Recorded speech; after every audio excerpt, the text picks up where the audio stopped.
Chapter 2 A Novel Proposal of Captain Nemo's. On the 28th of February, when at noon the Nautilus came to the surface of the sea, in 9 degrees 4 north latitude, there was land in sight about 8 miles to westward. The first thing I noticed was a range of mountains about 2,000 feet high, the shapes of which were most capricious. On taking the bearings, I knew that we were nearing the island of Ceylon, the pearl which hangs from the lobe of the Indian peninsula. Captain Nemo and his second appeared at this moment.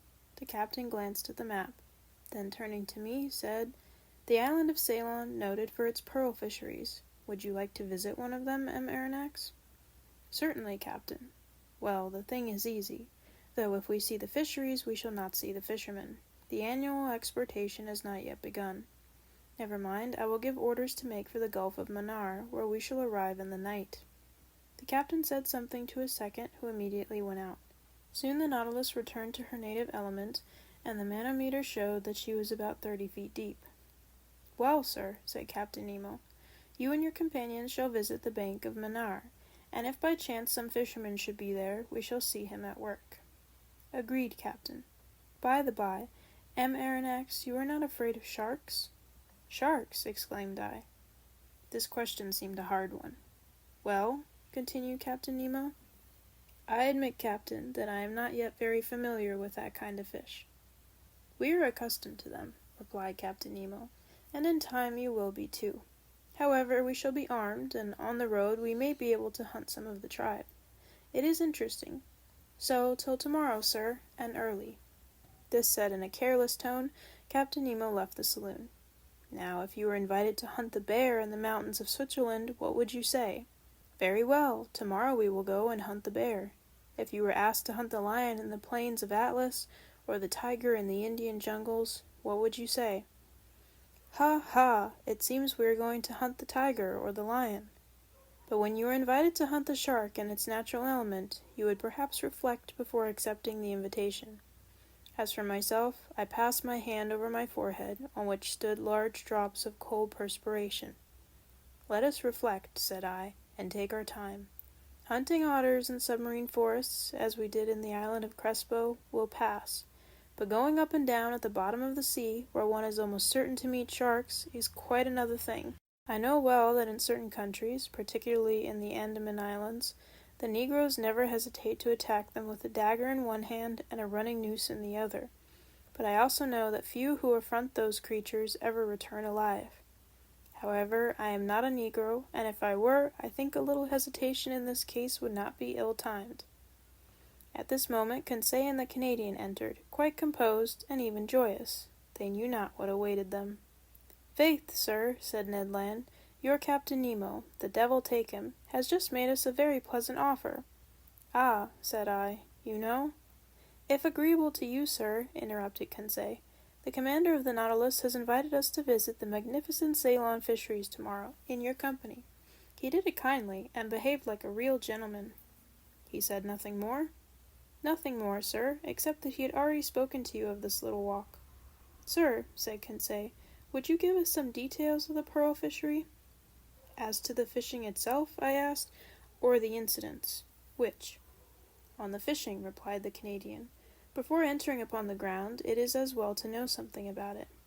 "Very well. Sit down, my friends, and I will teach you." Ned and Conseil seated themselves on an ottoman, and the first thing the Canadian asked was, "Sir, what is a pearl?" "My worthy Ned," I answered, "to the poet a pearl is a tear of the sea. To the Orientals it is a drop of dew solidified. To the ladies it is a jewel of an oblong shape, of a brilliancy of mother-of-pearl substance, which they wear on their fingers, their necks, or their ears. For the chemist it is a mixture of phosphate and carbonate of lime with a little gelatin. And lastly, for naturalists, it is simply a morbid secretion of the organ that produces the mother-of-pearl amongst certain bivalves." "Branch of mollusks," said Conseil. "Precisely so, my learned Conseil. And amongst these testacea, the ear-shell, the tridacinae, the turbots, in a word, all those which secrete mother-of-pearl, that is, the blue, bluish, violet, or white substance which lines the interior of their shells, are capable of producing pearls." "Mussels, too?" asked the Canadian. Yes, mussels of certain waters in Scotland, Wales, Ireland, Saxony, Bohemia, and France. Good. For the future I shall pay attention, replied the Canadian. But, I continued, the particular mollusk which secretes the pearl is the pearl oyster, the Meleagrina margaritifert, that precious pintadine. The pearl is nothing but a nacreous formation, deposited in a globular form, either adhering to the oyster shell or buried in the folds of the creature. On the shell it is fast, in the flesh it is loose, but always has for a kernel a small hard substance, maybe a barren egg, maybe a grain of sand, around which the pearly matter deposits itself year after year successfully and by thin concentric layers. Are many pearls found in the same oyster? Asked Conseil. Yes, my boy. Some are a perfect casket. One oyster has been mentioned, though I allow myself to doubt it, as having contained no less than 150 sharks. 150 sharks! Exclaimed Ned Land. Did I say sharks? Said I hurriedly. I meant to say 150 pearls. Sharks would not be sense. Certainly not, said Conseil, but will you tell us now by what means they extract these pearls? They proceed in various ways. When they adhere to the shell, the fishermen often pull them off with pincers. The most common way is to lay the oysters on mats of the seaweed which covers the banks. Thus they die in the open air, and at the end of 10 days they are in a forward state of decomposition. They are then plunged into large reservoirs of sea water. Then they are opened and washed. The price of these pearls varies according to their size? Asked Conseil. Not only according to their size, I answered, but also according to their shape, their water, that is, their color, and their luster, that is, that bright and diapered sparkle which makes them so charming to the eye. The most beautiful are called virgin pearls, or paragons. They are formed alone in the tissue of the mollusk, are white, often opaque, and sometimes have the transparency of an opal. They are generally round or oval. The round are made into bracelets, the oval into pendants, and being more precious, are sold singly. Those adhering to the shell of the oyster are more irregular in shape and are sold by weight. Lastly, in a lower order are classed those small pearls known under the name of seed pearls. They are sold by measure and are especially used in embroidery for church ornaments. But, said Conseil, is this pearl fishery dangerous? No, I answered quickly, particularly if certain precautions are taken. What does one risk in such a calling? Said Ned Land. The swallowing of some mouthfuls of sea water? As you say, Ned. By the by, said I, trying to take Captain Nemo's careless tone, are you afraid of sharks, brave Ned?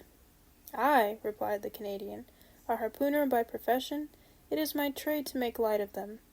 But, said I, it is not a question of fishing for them with an iron swivel, hoisting them into the vessel, cutting off their tails with a blow of a chopper, ripping them up, and throwing their heart into the sea. Then it is a question of... Precisely. In the water? In the water. Faith, with a good harpoon. You know, sir, these sharks are ill-fashioned beasts. They turn on their bellies to seize you, and in that time, Ned Land had a way of saying seize which made my blood run cold. Well, and you, Conseil, what do you think of sharks? Me, said Conseil. I will be frank, sir. So much the better, thought I. If you, sir, mean to face the sharks, I do not see why your faithful servant should not face them with you.